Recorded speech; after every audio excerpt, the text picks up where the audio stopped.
Yo, is that a Supra?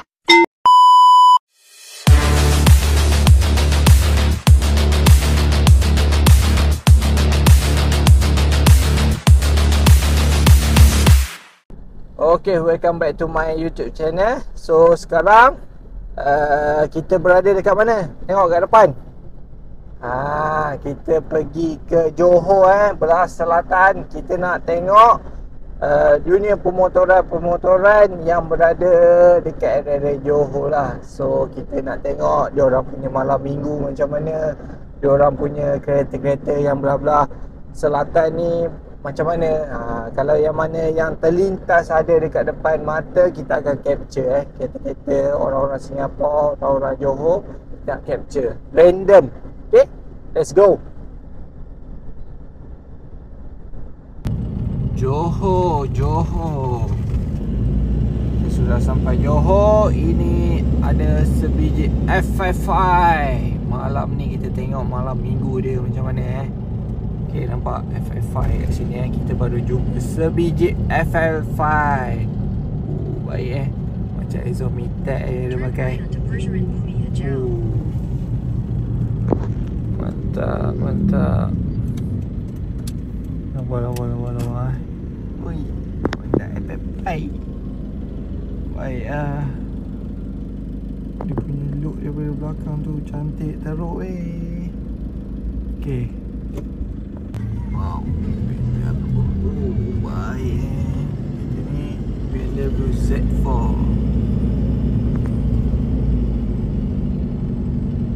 Then keep right onto Skudai Highway.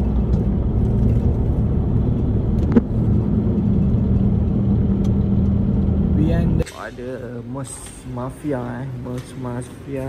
baik kita ada Audi. Padu Audi. Jom nanti kita cari lagi kereta apa yang best. Okay.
Yang viral tu kan, Supra atas bangunan ni kan.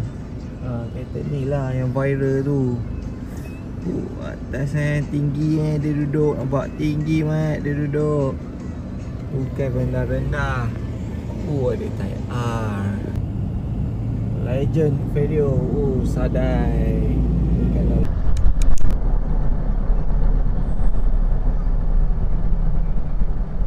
Warna dia menyalah Saga Subaru warna orange.